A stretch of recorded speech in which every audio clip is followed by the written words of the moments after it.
नमस्कार दोस्तों, ई बस्ता आईएएस एकेडमी में आप सभी लोगों का स्वागत है। दोस्तों, आज हम लोग अंतर्राष्ट्रीय संगठन नाम से एक नई सीरीज की शुरुआत कर रहे हैं और इसके अंतर्गत हम लोग उन सभी अंतर्राष्ट्रीय संगठनों पर क्रमवार तरीके से परिचर्चा करेंगे जो हमारी परीक्षा के पॉइंट ऑफ व्यू से इम्पॉर्टेंट रहने वाले हैं। दोस्तों, आज इसी क्रम में हम लोग जो है फाइनेंशियल एक्शन टास्क फोर्स यानी वित्तीय कार्यवाही कार्यबल पर चर्चा करेंगे। दोस्तों, आप लोगों से निवेदन है कि हमारे प्रयास को अधिक से अधिक लोगों तक पहुंचाएं, लाइक करें, शेयर करें और सब्सक्राइब करें। चलिए शुरू करते हैं फाइनेंशियल एक्शन टास्क फोर्स।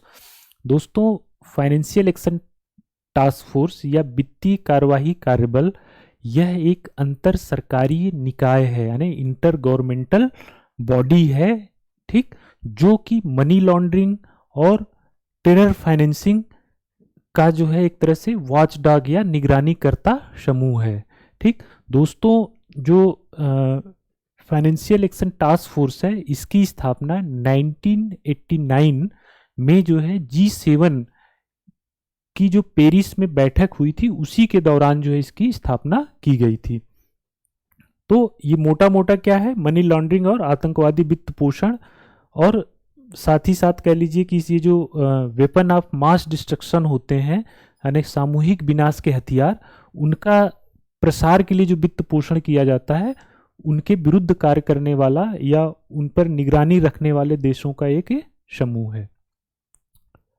दोस्तों, यदि इसके उद्देश्यों की बात करें तो उद्देश्य जैसा इसके हम लोग परिचय में बताए कि मनी लॉन्ड्रिंग से निपटने के उपाय की जांच और विकास करना, दूसरा आतंकवादी वित्त पोषण से निपटना, तीसरा सामूहिक विनाश के हथियार यानी वेपन ऑफ मास डिस्ट्रक्शन के प्रसार के वित्त पोषण का मुकाबला करना। तो ये इसके तीन मोटे मोटे उद्देश्य हैं, जिसमें से कि ये जो मनी लॉन्ड्रिंग यानी धन शोधन आप लोग जानते होंगे कि जो ब्लैक मनी को व्हाइट मनी में कन्वर्ट किया जाता है तो उस प्रक्रिया को मनी लॉन्ड्रिंग या धन शोधन कहते हैं। तो ये इसका उद्देश्य इसके गठन के समय से ही था। दूसरा आपका आतंकवादी वित्त पोषण, यह जो है 2001 में जो अमेरिका में आतंकी हमला हुआ था उसके बाद इसको 2001 में शामिल किया गया। और सामूहिक विनाश के हथियार, ये जो है 2012 में जो है इसको इसमें शामिल किया गया। दोस्तों, ये समय समय पर जैसी जैसी ज़रूरतें होती हैं उसी के हिसाब से फाइनेंशियल एक्शन टास्क फोर्स जो है अपने आप को अद्यतन करता रहता है। तो ये समय के हिसाब से इसके उद्देश्य बदलते रहे। अब आने वाले समय में हो सकता है कि आपका जो है क्रिप्टो करेंसी को लेके जो चैलेंजेज आ रहे हैं इकोनॉमी के सामने, तो उसको भी जो है इसमें शामिल किया जा सकता है। तो ये इसके उद्देश्य हैं। अब आगे हम लोग देखते हैं जो फाइनेंशियल एक्शन टास्क फोर्स है इसका जो सचिवालय है पेरिस में है और वह जो है कहाँ है, आर्थिक सहयोग और विकास संगठन का जो मुख्यालय है पेरिस में, उसी के कंपाउंड में कह लीजिए ये क्या है, स्थित है। ठीक, अब हम लोग देखते हैं कि जो है जो इसके सदस्य हैं एफएटीएफ के सदस्य के बारे में थोड़ा सा जानते हैं क्या स्थिति है। तो दोस्तों, फाइनेंशियल एक्शन टास्क फोर्स में इस समय 37 कंट्री और 2 क्षेत्रीय संगठन इसके क्या हैं, पूर्ण सदस्य हैं। जो 2 क्षेत्रीय संगठन हैं, एक है आपका यूरोपीय आयोग और खाड़ी सहयोग परिषद।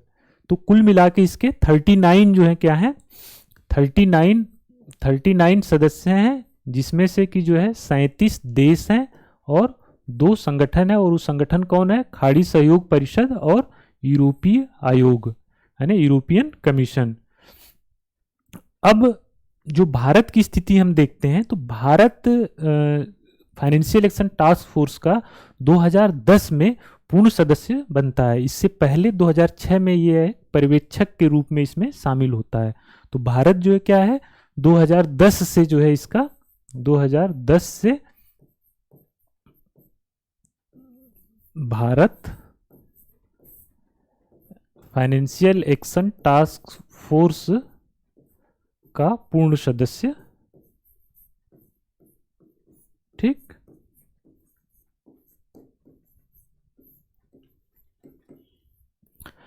अब जो फाइनेंशियल एक्शन टास्क फोर्स है इसी के नेचर से यानी जो काम फाइनेंशियल एक्शन टास्क फोर्स करता है इसी तरह का काम यानी कि मनी लॉन्ड्रिंग, टेरर फाइनेंसिंग के विरुद्ध कार्यवाही करना।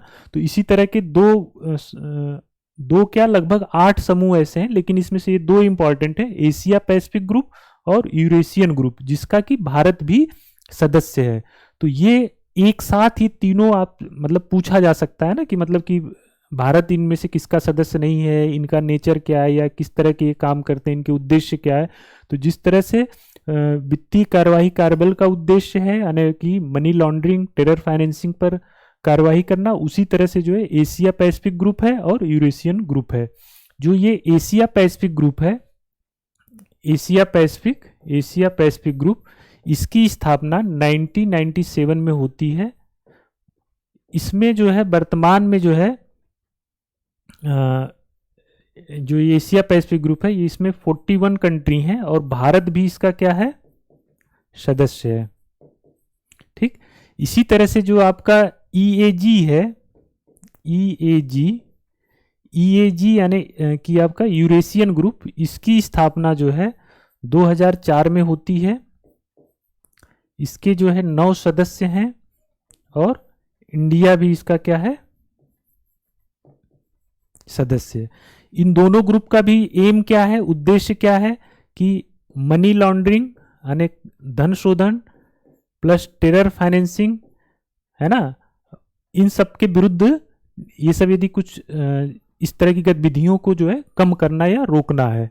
ठीक, तो ये तीनों एक साथ जो है क्या हो जाते हैं, ये financial action task force, APG, EAG, ये एक साथ तीनों इंपॉर्टेंट हो जाते हैं आपसे एग्जाम में, खास करके यूपीएससी में आपसे ये पूछे जा सकते हैं। तो इसको याद रखिए कि भारत इनका सदस्य है। ये मोटी मोटी बातें हो गई, इनको जैसे ही ये न्यूज में किसी कारणवश आते हैं तो इनको हम लोग फिर से विस्तार में चर्चा करेंगे। हमारा इस सीरीज में फोकस रहेगा कि करंट के साथ इसको हम लोग अपडेट करते रहें। तो जैसे कि आज हम लोग इसको इस पर चर्चा कर रहे हैं फाइनेंशियल एक्शन टास्क फोर्स पे, तो आज से 1 महीना पहले, लगभग 1-1.5 महीना पहले ये न्यूज में था, क्योंकि पाकिस्तान इसकी ग्रे लिस्ट से बाहर हुआ था। आगे देखते हैं FATF यानी फाइनेंशियल एक्शन टास्क फोर्स के अध्यक्ष। तो दोस्तों फाइनेंशियल एक्शन टास्क फोर्स के जो वर्तमान में अध्यक्ष हैं टी राजा कुमार, सिंगापुर के हैं और इनकी नियुक्ति अभी जुलाई 2022 में ही हुई है। 1 जुलाई 2022 को इन्होंने कार्यभार ग्रहण किया है और 2 वर्ष के लिए ये जो है क्या रहेंगे, इसके अध्यक्ष रहेंगे। दोस्तों इसका कार्यकाल जो है प्रेसिडेंट का जो FATF है, तो 2 साल के लिए फिक्स है। 1 जुलाई को कार्यकाल शुरू होता है और 30 जून को खत्म होता है। तो इनका भी जो है 1 जुलाई को शुरू हुआ और 2 साल बाद इनका कार्यकाल खत्म हो जाएगा। यदि हम FATF यानी फाइनेंशियल एक्शन टास्क फोर्स के अधिवेशनों की बात करें तो दोस्तों प्रतिवर्ष इसके 3 अधिवेशन क्या होते हैं, सत्र कह लीजिए, का आयोजन होता है। प्रतिवर्ष 3 बार इसके सत्र का आयोजन होता है, बहुत इंपॉर्टेंट नहीं है।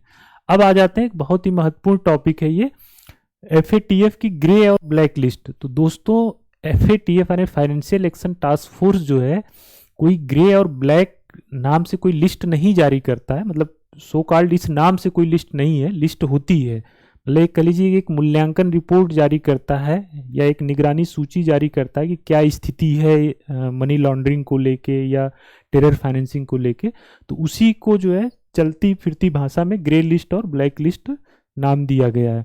तो दोस्तों ग्रे लिस्ट में उन देशों को रखा जाता है जहां पर क्या है, टेरर फंडिंग और मनी लॉन्ड्रिंग का के समर्थन के लिए जो है एक तरह से वो सुरक्षित देश है, और यह उन देशों से इस लिस्ट में डाल के उनसे ये उम्मीद की जाती है कि वो जो है क्या करें, मनी लॉन्ड्रिंग, टेरर फाइनेंसिंग के खिलाफ कार्रवाई करें।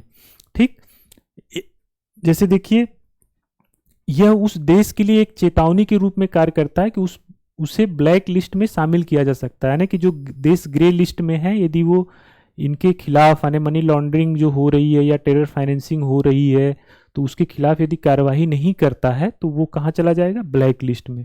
और ब्लैक लिस्ट में क्या है, उन देशों को शामिल किया जाता है, उन समूहों को शामिल किया जाता है जो असहयोगी, उनका नेचर जो है क्या है, वो एक तरह से इनके खिलाफ कार्यवाही करने में असहयोग करते हैं, एकदम वो सीधे सीधे मना कर देते हैं। तो ब्लैक लिस्ट में उन असहयोगी देशों या क्षेत्रों को शामिल किया जाता है जो आतंकी फंडिंग या मनी लॉन्ड्रिंग गतिविधियों का समर्थन करते हैं।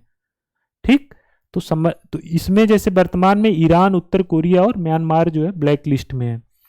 ये जो ग्रे लिस्ट है ये इंपॉर्टेंट इसलिए है कि अभी हाल ही में पाकिस्तान जो है 2018 से जो है ग्रे लिस्ट में था, ठीक।